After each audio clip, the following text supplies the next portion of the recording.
And we are back. It is now time for our third session of the day. We now have a fireside chat on the evolution of end user computing, improving the patient experience. As a reminder, if you do want to submit a question during this session, please utilize that chat functionality within the Zoom platform. We will get to as many questions as we possibly can. Okay, now I would love to bring back on to the virtual stage here, Mark Haglin, our editor-in-chief, to moderate this fireside chat. Mark, take it away. Thank you so much, Matt. Thank you, everyone, for returning to rejoin us. It's my pleasure and my honor to welcome Michael Pagonis from Nutanix, and we're going to talk about the patient experience. But first, Mike, why don't you share a little bit about yourself with the audience? Sure thing. Thanks for having me, Mark. So my name is Mike Pagonis. I'm the Systems Engineering Director at Nutanix for our healthcare team. So any customers that are healthcare related, that we interact with, those are under my purview. And as I've been in the IT industry for quite some time, but the vast majority of it has been supporting healthcare customers in some way, shape, or form. So it's a little about me. Thank you. Absolutely. Great to have you. So we're going to talk about a favorite topic of mine, which is the patient experience. Now, whenever this topic comes up, I think of the great classic parable from India of the 6 blind men and the elephant, where the king somehow had 6 blind advisors and directed them to a different part of an elephant and asked them to describe the elephant. And so, of course, we all know one touched the trunk and one touched the tusk and one touched the foot and one touched the tail. And each of them came up with a description of a really different animal. So I think of that when I think of the patient experience, because ask 10 people in healthcare, what is the patient experience? You will get 20 answers. Let's start with, what do you think the patient experience is, Mike? Like, how do you define it in this context? And we're going to quickly talk about what happened during the pandemic with the patient experience. But when you encompass the term, what does it say to you? Yeah, so patient experience is interesting because, I think it's kind of a two-pronged approach. You have a customer experience, you have a patient experience, and they all kind of intersect in the same place, which is, as patients or customers, we're looking for the best possible experience for us whenever we go to the doctor's office or we're out shopping, and we're looking for convenience and reliability and what's the most flexible for me. And as an organization, we're looking at ways to make our customers or patients feel more comfortable and coming in to visit with us, because that puts us in a position where we're trying to help the customer make a long-term decision to come back and visit us again. Absolutely, absolutely. So one of the things that happened during the pandemic was it kind of scrambled everything up and rearranged things in people's minds, right? As we all know, patient care organization leaders had to think very quickly about how they delivered care. We had to think about infection. We had to think about safety in that context. And so very large portions of patient care were delivered remotely for the first time. Most patient care organizations had, telehealth at like 1% of outpatient visits. And then suddenly in a week, it was 85%. And one of the things that seems to have come out of that was, first of all, patients liked it. They really liked remote, for so many reasons, convenience. And at the same time, the technology had already been advancing so that patients could self-schedule doctor visits. There were a lot of things they could do. They could communicate with their providers in new ways. How do you think the pandemic impacted not only the patient experience as lived by consumers/patients, but as lived by patient care organization leaders? How do you think it reframed things for us? Yeah, that you bring up a good point, in that we've had the tools on our phones and tablets and in other places to help schedule visits, but now all of a sudden we were kind of forced into that position of, how do I get my information? And so those tools, some of the tools were there, but people just weren't used to using them. And I'll tell you, as a patient, um, of a couple different doctors for different things, it actually simplified my life, because now I had the ability to rapidly schedule an appointment, Yeah. schedule follow-ups, and I'm one of those people that lives and dies by my calendar. So I'll schedule the next 3 or 4 appointments if I have that many to worry about. And then I'll go in on a regular basis to double check, am I scheduled? Do I not? Did I forget to put something in my calendar? But more importantly, I just had a test. So, can I get my results? Do I have to go into the office to get my results?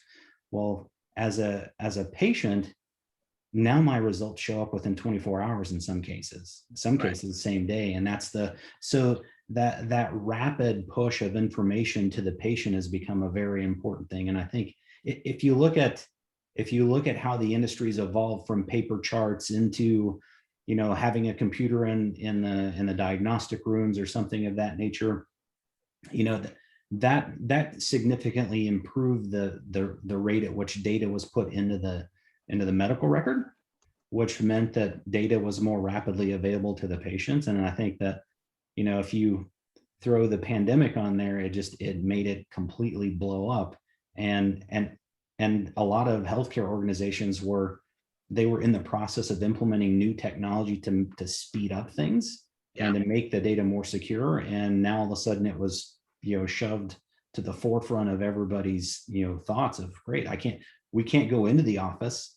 How do we communicate with each other? Okay, now we found a way to communicate. How do we rapidly get the data out? And then if you needed to take your information and go to a specialist with some information, that data is shared in a much more rapid fashion. So it actually created a lot of conveniences once people realized what they had available to them. Yeah, absolutely. So, Mike, would you share with us maybe just a sample personal experience that you've had that kind of illustrates what you've just been talking about? Sure. Being new to the Carolinas, I grew up in the Midwest, moved out to the Carolinas a little while back.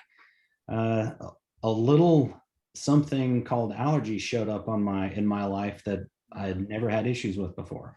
And so, you take a bunch of over-the-counter medication, it doesn't help. I eventually went to an allergy doctor, and went through all the testing, and they had a shot clinic. So it was pretty convenient. You could come on these 2 days. Here's the time frame. You just show up and you walk in and you get your shot and you walk out. Well, obviously you have to wait a little bit to make sure you don't have an allergic reaction, but all of a sudden everything shuts down and everything locks down. But people still needed to have asthma treatments, allergy shots, and things of that nature. So then it turned into, you would still call in and you would set an appointment, and which wasn't bad because we were kind of used to that anyway. But they rapidly shifted to an online check-in tool and management system. And so I would schedule my appointments through my phone. They would send me a text alert reminding me of my appointment, and they would give me my window. And so you would pull up, you'd pick up the phone and call. If they were busy, like in the beginning, it was extremely busy because it was a new concept. People couldn't get the phones to work. They didn't have the app. Yeah. Well, yeah. Fast forward a little bit, all of a sudden they have an app. You pull up, you punch the button to check in. You get an alert saying, okay, we're ready to see you. You put your mask on, you walk in, you validate some information, they give you your shot, schedule your next appointment, you walk out, and then you're kind of off and about your business. So for me, that's created a lot of convenience because my day can be a little crazy at times. And so being able to have a window to show up and then kind of do use your app on your phone, because we all have phones. I kind of wish I had a flip phone at times because I have so much information available to me on my phone.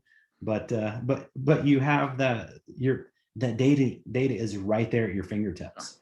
Yeah.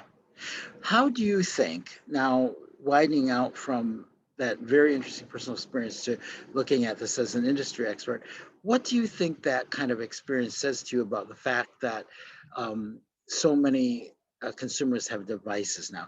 What should the leaders of patient care organizations be thinking about in terms of how they interact meaningfully in this device-filled world now? I think that's kind of an interesting lens through which we could look at this. No, you're right.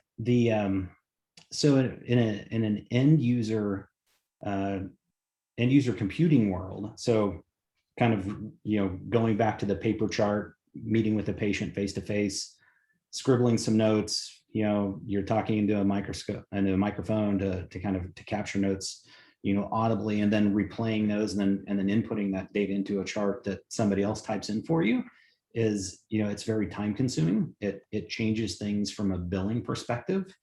But with the adoption of end user computing, now doctors are walking into, or clinicians in general are walking into patient rooms with at the point of care with either a tablet or a computer.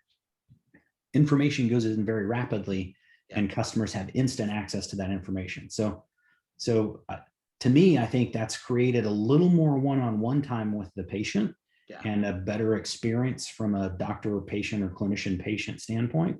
And I can tell you that as a patient of a couple of different doctors, I appreciate that. I get a little bit more time, but it also helps the doctor have access, or the clinician have access to their information from pretty much anywhere and in a secure manner. So, you're no longer loading up a box full of charts, going home and transcribing information. You now have, a computer at home, but your data is kept in your data center in a secure manner.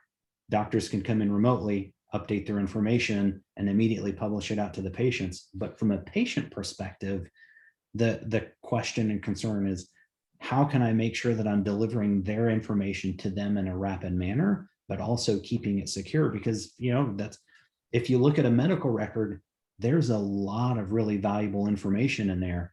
And so not just a social security number, now you have eye color, hair color, ethnicity, all the additional bio information that somebody could use to create some, to kind of piece data together. It's out there. So how can we keep it more locked down, more secure?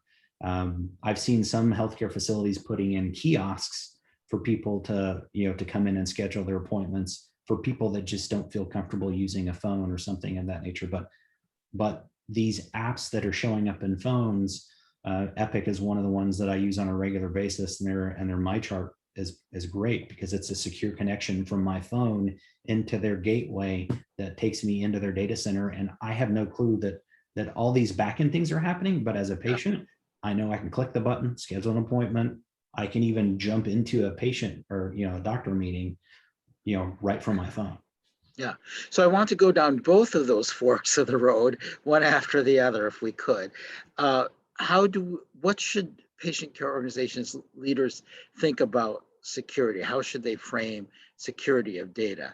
And then we'll talk about the patient experience. Sure. So securing the data, the first thing that we've started to see, and actually it's created a lot of activity because of the pandemic. I think it accelerated a lot of these efforts, which is great, because now there's less chance of data sitting on a laptop in somebody's car and it might be stolen. Now the data is housed in the data center behind locked key, locked doors, locked windows. It's typically secure badge access, maybe some, biometric scanner type thing to let you in. So the data is it's like in a vault that it's going to take a lot of effort to get in, and probably not something somebody's going to do. So that's one aspect of it. And by using end user computing, it puts the data in a locked facility. Now, step two, we're seeing an evolution in how we secure the end user devices. So before you had a firewall sitting at the edge of your network, and it would allow data to go out, but not data or people to come in. And I guess the important thing to say is that the only way to truly secure your data is to never plug it in. But that doesn't work in the real world. Yeah. So what you do is you take a layered approach to protecting patient information and our access. So you implement things like you still have firewalls, but you also do firewalls between, you know, the machines within your network. So you do kind of like a multi-layered moat approach. So it's like you have different gates of access to get into your data, but to the end user, you don't realize these things are happening. You just know that instead of using a password, now maybe I have two-factor authentication. So I type in a user ID and a password, and then I have to use an app on my phone or some kind of device to, you know, something you have to say to basically say, hey, this is really me.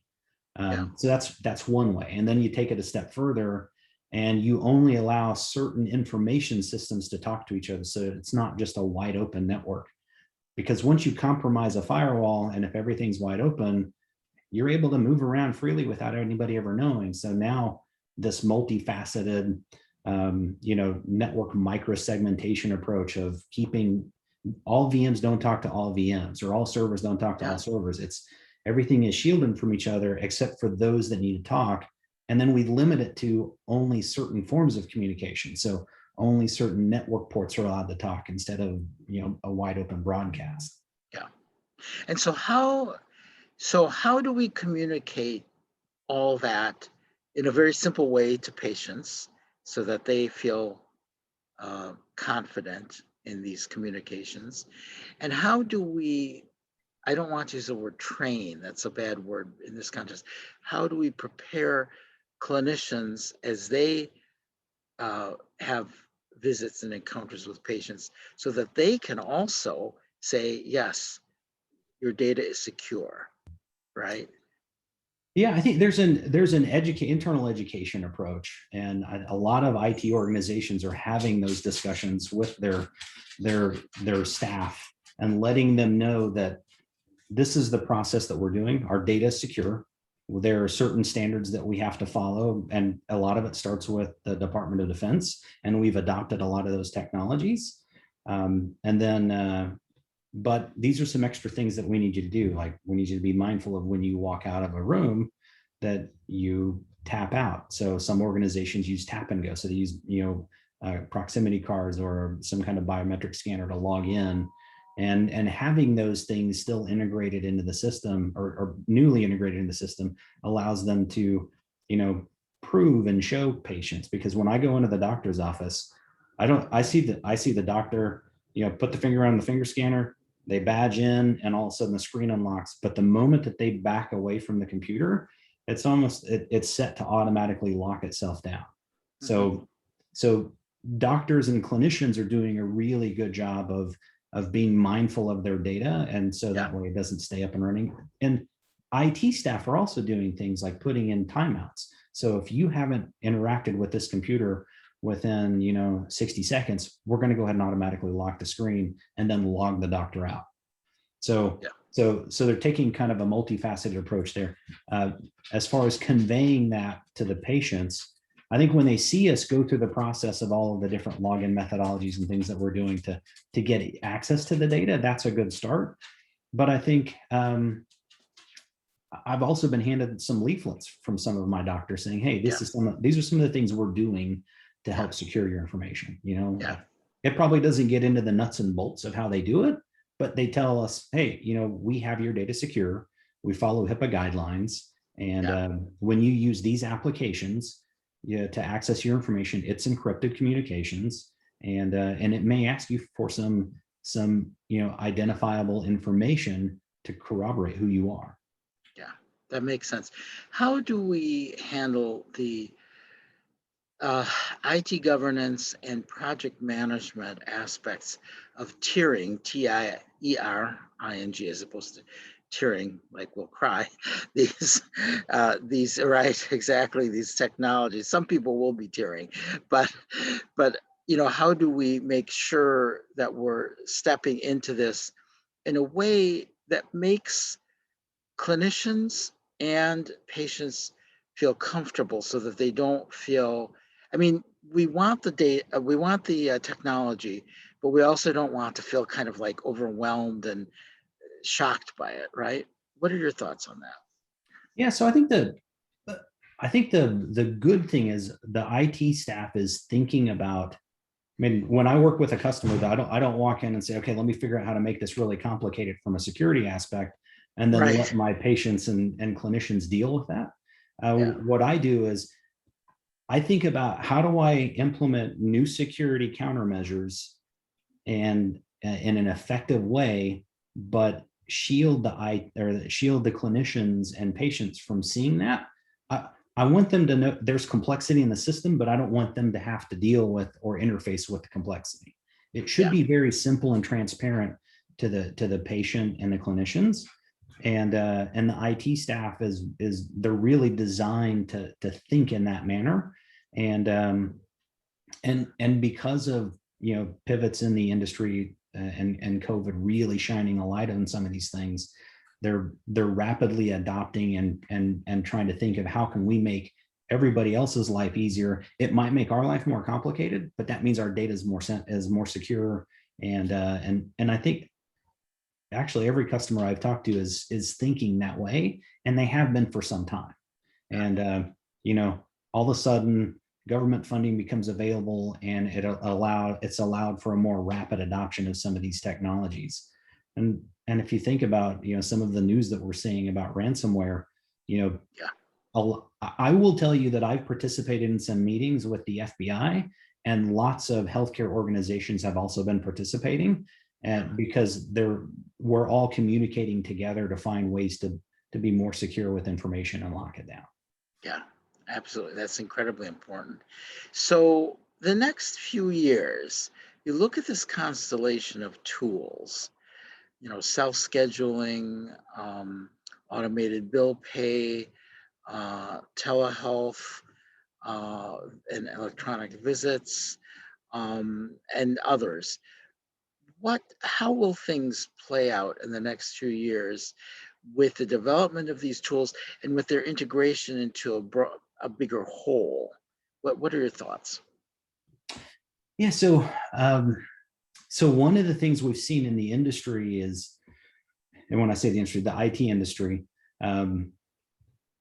the increased security countermeasures, locking down the information, just introducing additional protection points at different vectors within the IT silo has created some strain on the system.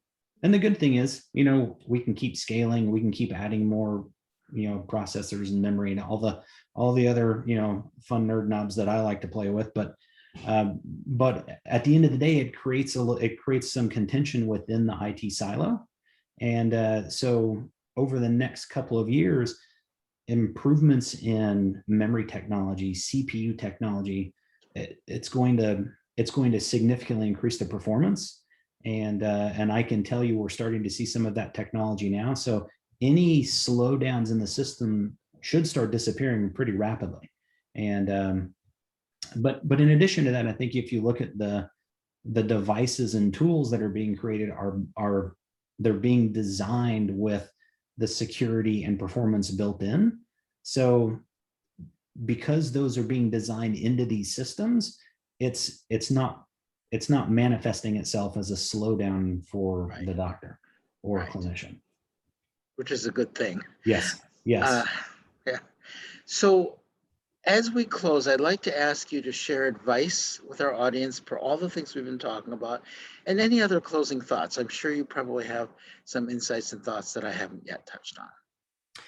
Yeah. So one of the things that I think I would share is that as an IT person, sometimes let's just say that a lot of IT people are not in the hospitals. They're working from remote because we wanted to free up space, or the medical community made a decision to free up space for patients coming in and out. And because, we have additional, protection and PPE and things that we have to store. and how do we, make the ventilation better in the building. So we had to make some changes to rapidly adapt to this, to the pandemic. But what I would say is, befriend your IT people, ask them, what are they doing? Help me understand what we're doing to make our information more secure. So that way, when a patient asks me, I can turn around and relay some great information. So I would say that is a big thing, is, talk to your IT staff. Is probably the first step. Second step, as a clinician or a patient, I would say that we need to, can utilize the tools. Spend some time understanding the tools and how and see how it simplifies your life. I'm kind of an information junkie. So I sat down and every time I log into MyChart or one of these other, remote tools to schedule meetings or look at my patient information, I learned something new. To be honest, I forgot to put a calendar invite in my scheduler for a patient visit. And I was freaking out because I knew I had one coming up, but I couldn't remember the day or the time, and I knew I was getting close. So I went digging through MyChart to figure out, oh, great, I have an appointment. It's with my dietitian. There's a lot of great information in there at our fingertips. It's secure, and it's protected from the point it leaves your phone till the point where it gets into the data center, behind locked doors, through firewalls, and all these other security countermeasures. So it's a secure form of communications, and the technology keeps getting better, so the security gets stronger while yet performing even better. So, use the tools. Yeah, absolutely. It's a good message to be able to share. The next couple of years, what do you think will happen?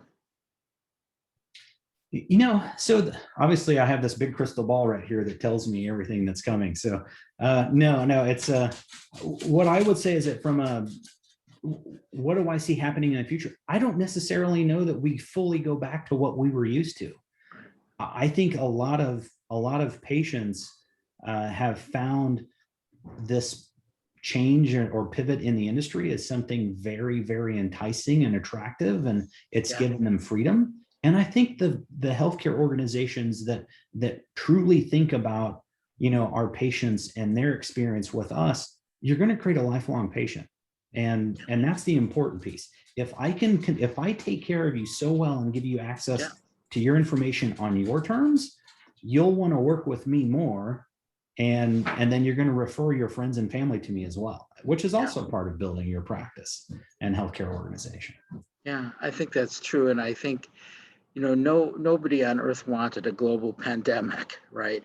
But we're learning a lot about what patients/consumers want, and I remember writing for a different publication literally 30 years ago, a cover story on growing healthcare consumer empowerment. This is the moment. Well, this is finally the moment 30 years later. And I think that smart people like you are helping to lead us forward. We have a great opportunity here. Necessity is the mother of invention and all of that stuff. And I think some of what you've been sharing has really been speaking to, there's a lot of opportunity for leaders of patient care organizations to create what the marketing people love to call sticky relationships in a good way. Yes, I completely agree. It's as an IT person, I think I've been preaching that it's going to be the year of VDI, or virtual desktop infrastructure, for 7 or 8 years.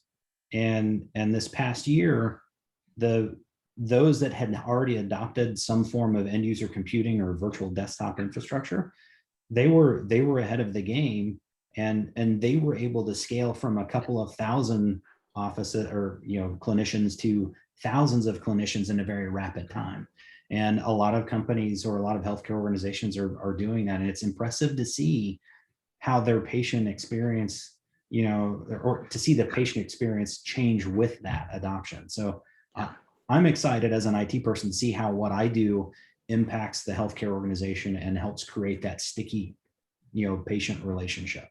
which is wonderful. And I've been predicting since the time that I had hair uh, that we would reach this moment in healthcare where patient care organization leaders would actually think about the patient as a consumer and not just as this body that gets wheeled in and we take care of parts, right?